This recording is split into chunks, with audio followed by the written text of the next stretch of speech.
Hello, ഇന്നത്തെ നമ്മുടെ recipe എന്ന് പറഞ്ഞിട്ടുണ്ടെങ്കിൽ നല്ല വെറൈറ്റി ആയിട്ട് ഒരു സ്പെഷ്യൽ ടേസ്റ്റിൽ നമുക്ക് ചിക്കൻ ഒന്ന് ഫ്രൈ ചെയ്യാം. എപ്പോഴും ഒരേ ടേസ്റ്റ് ആണെങ്കിൽ ഈ ഒരു രീതിയിൽ ട്രൈ ചെയ്യുകയാണെന്നുണ്ടെങ്കിൽ ഒരു സ്പെഷ്യൽ ടേസ്റ്റ് ആയിരിക്കും. അപ്പോൾ അതിന് വേണ്ടിയിട്ട് ഞാൻ കുറച്ച് മസാലകളൊക്കെ എടുത്ത് വെച്ചിട്ടുണ്ട്.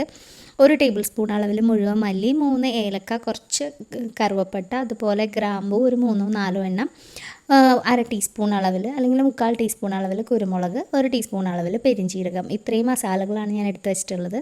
അതൊരു പാൻ ചൂടാക്കിയിട്ട് നമുക്കിതൊന്ന് ഡ്രൈ ആയിട്ടൊന്ന് ഫ്രൈ ചെയ്തെടുക്കാം. ജസ്റ്റ് ഒന്ന് നന്നായിട്ടൊന്ന് ചൂടാക്കിയെടുക്കാം കേട്ടോ. അപ്പോൾ അതിൻ്റെ കൂടെ തന്നെ ഒരു കളറിന് വേണ്ടിയിട്ട് കുറച്ച് കാശ്മീരി മുളകും കൂടി ഇട്ടിട്ടുണ്ട്. അപ്പോൾ കുറച്ചുകൂടെ കളറൊക്കെ വേണമെന്നുണ്ടെങ്കിൽ അതിനനുസരിച്ച് കുറക്കുകയൊക്കെ ചെയ്യാം കേട്ടോ.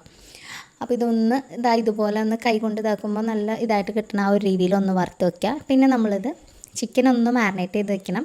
ചിക്കനിലേക്ക് ആവശ്യത്തിന് മഞ്ഞൾപ്പൊടി, പിന്നെ ഒരു 1/4 ടീസ്പൂൺ അളവിൽ മുളക് പൊടി ചേർക്കുന്നുണ്ട്. പിന്നെ മറ്റേതിൽ നമ്മൾ കാശ്മീരി മുളകാണ്, അപ്പോൾ അധികം എരിവൊന്നും ഉണ്ടാവില്ല. അപ്പോൾ എരിവിന് വേണ്ടിയിട്ട് മുളക് പൊടി ചേർക്കുന്നുണ്ട്. പിന്നെ ആവശ്യത്തിനുള്ള ഉപ്പ് കൂടെ ചേർത്തിട്ട് ഒന്ന് ജസ്റ്റ് ഒന്ന് നന്നായിട്ടൊന്ന് മിക്സ് ചെയ്തിട്ട് മാറ്റി വെക്കുക കേട്ടോ. അപ്പോൾ നമ്മൾ നേരത്തെ വറുത്ത ആ ഒരു മസാലക്കൂട്ട് ഒന്ന് തണുത്ത് കഴിയുമ്പോൾ ഒന്ന് മിക്സിയിലിട്ടിട്ട് നന്നായിട്ടൊന്ന് പൊടിച്ച് വയ്ക്കുക.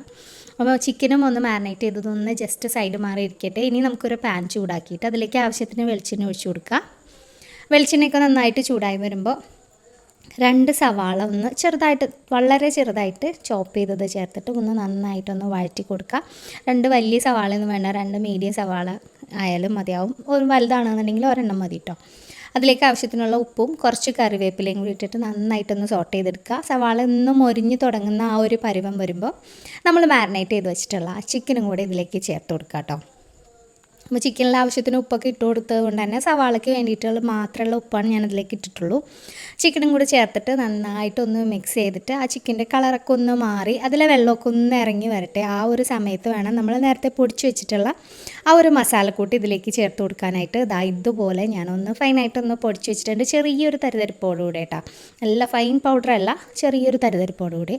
അപ്പോൾ അതിൽ നിന്ന് പകുതി ഭാഗം ഞാൻ ഈ ഒരു സമയത്ത് ചേർത്ത് കൊടുത്തിട്ടുണ്ട്. അപ്പോൾ ആ ചിക്കനൊക്കെ ഒന്ന് വേകുമ്പോൾ ആ ഒരു മസാലക്കൂട്ടിൻ്റെ ടേസ്റ്റും അതൊക്കെ ഒന്ന് നന്നായിട്ട് കിട്ടും. അതിന് വേണ്ടിയിട്ട് ചിക്കനൊന്ന് ചിക്കനൊക്കെ നന്നായിട്ട് തിളച്ച് അതിലെ വെള്ളമൊക്കെ ഒന്ന് പുറത്ത് ചാടുന്ന ആ ഒരു സമയത്ത് ഈ മസാല ചേർത്ത് കൊടുക്കുകയാണെന്നുണ്ടെങ്കിൽ എല്ലായിടത്തും ഒരുപോലെ നന്നായിട്ടൊന്ന് കോട്ടായിട്ട് കിട്ടും.